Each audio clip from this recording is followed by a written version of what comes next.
Hi folks, and welcome to another episode of the Franchise Entrepreneur.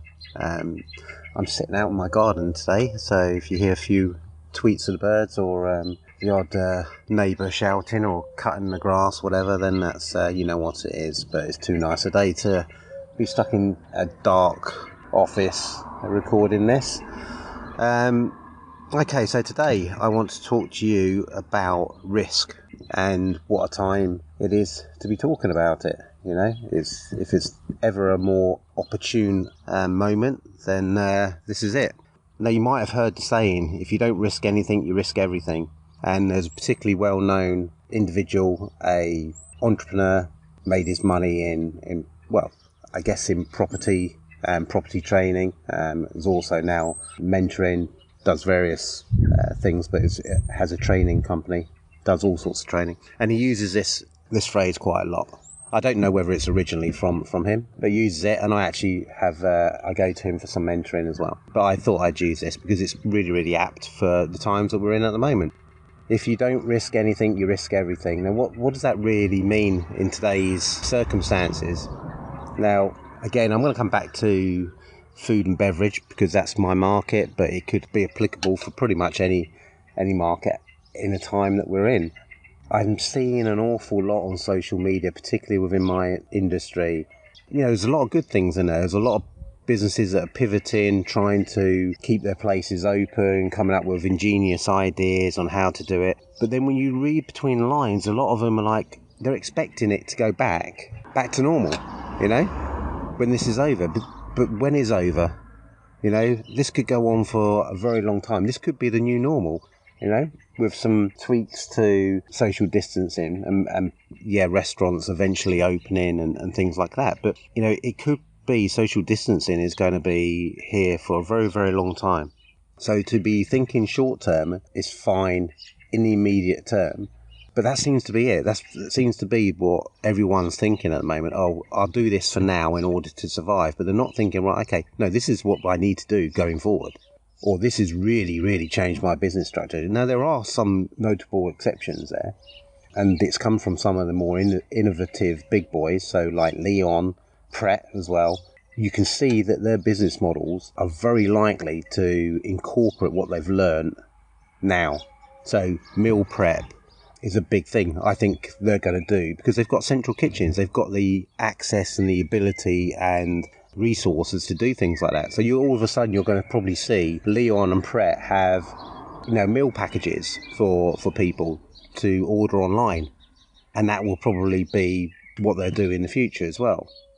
But I'm really kind of looking at the independents and seeing that, yeah, you're doing some good stuff out there. You know, you're doing some localized food deliveries, but you're not thinking beyond that. You're thinking, oh, we're just going to go back to where we were, and you're not. And a lot of restaurants aren't actually even doing anything. They're just sitting back and going, you know, I'm seeing it every day on social media. It's really worrying because these guys in particular, they're heading for the abyss. And they're hoping and praying that the government are going to ride to the rescue.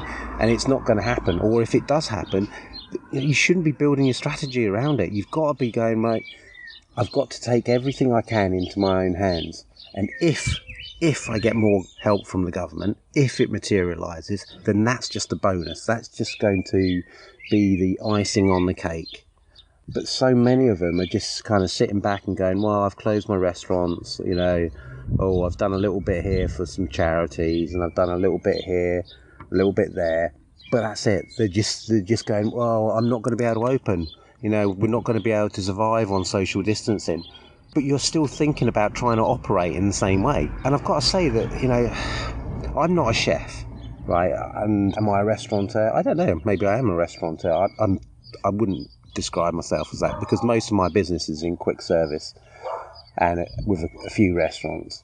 So I'm aiming this more at the restaurants that are owned by chefs. You know, you've got to get past your snobbery in terms of what you're doing. You know, I know you wanted to produce maybe fine dining food, but your restaurants are probably going to be the ones that are most affected by COVID-19 and the slow opening of restaurants. And I talked about this probably, when this first happened, I said what I learned from the 2008 recession. Now, circumstances are different, but it hit the fine dining restaurants, or what I would class fine dining restaurants, and particularly hard in that period. The independents that are run by chefs in particular, because they don't pivot, they don't change, because they're very snobbish about the quality of what they're putting out. And I get that. I get it. It's not what they trained to do, to put out burgers, etc. Well, make a burger a bloody good burger. But do it. Because, you've got to look at what is selling at the moment and what is likely to sell and what kind of concept it's going to be. Now, I know not all of you can do it, but there are ones out there that are, sleepwalking into the abyss at the moment, because they're just really just not looking beyond where they currently are. If I can't produce this quality kind of food, I'm not going to bother. Well, okay, then you're going to go out of business. And I get, I'm coming back to the risk here. What is risk? Right now, there's a bigger risk for you to do nothing and wait for help that may not come than there is for you to pivot on your business and completely change your concept. I get there's a risk there. Absolutely, of course there is. But I'm telling you now, where it's a smaller risk than waiting around for the government to help you. So, if you risk nothing, you risk everything. And that's very apt, isn't it? Because if you don't take this risk to change, then you're potentially risking everything. You have to put the risk into context. I'm not talking about taking unreasonable risks, taking risks that you don't assess the risk. Of course you assess the risk. But you're in a situation now where I don't think you've got an awful lot to lose. The businesses that are similar to yours are the ones that are making permanent changes or are adding things on permanently, like doing home deliveries. And I'm not just talking about the takeaway deliveries, but looking to do meal preps and things like that. You can do that. Why can't you send your restaurant quality meals out as prepped meals? Now, I know it doesn't make up for the lost revenue, but that's just a bolt-on. That's just part of it. That you then change your actual concept that people can walk into. And maybe you do various virtual kitchens. You're qualified chefs. I'm sure you can come up with really good ideas on what would sell. And even if it does mean that you're selling burgers, then you make them damn fine burgers, And it won't stay like this forever. You will get an opportunity to go back to the cooking and the restaurant concepts that you love and know.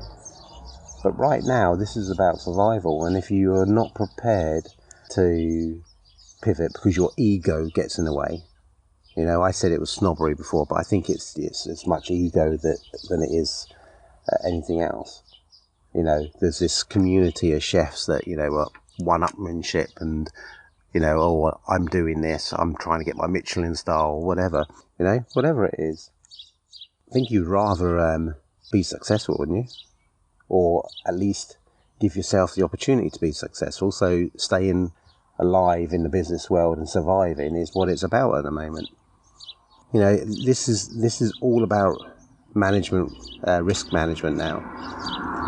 I'm having to change mine. Even though we're quick service restaurants, I'm having to think on my feet on ways of replacing revenue that we're going to have lost, because we will have lost revenue, and it's going to take time for customers to come back in numbers, because they're not going to be allowed into the stores in the numbers they were, and some of that is cost cutting, but a lot of it is also about replacing the revenue, and that takes an element of risk, and I'm prepared to make those calls.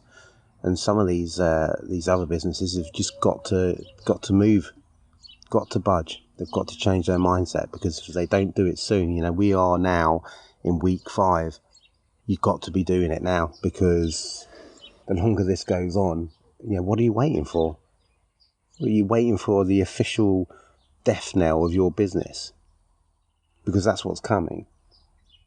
I see so much on social media about, hospitality is going to collapse and this, that and the other. It will survive, but there will be bloodshed, without a shadow of a doubt. But there will be some that will needlessly go out of business because they've not done enough. don't be one of those businesses. I'm hoping that, the things that I'm doing will mean that our business will survive. But at the end of the day, if it doesn't, then at least I can look at myself in a mirror and say, well, okay, look, I really did try everything. I'm not sure some of these people can. They're just going to look at it and go, oh, it was COVID-19. It killed my business. Well, yeah, it did, but what did you do to try and survive? I'm not prepared to compromise on my standards, quality, etc. You won't have a business. This is all about compromise now. It's all about risk and compromise. That's probably a word that's not being used at the moment, but it should be, because everything is a compromise at the moment. Compromise on some of the standards that you set, compromising on maybe the food that you would normally put out, compromise on, the business model that you had your mind set on and your dream set on. It's compromise, and then it's risk.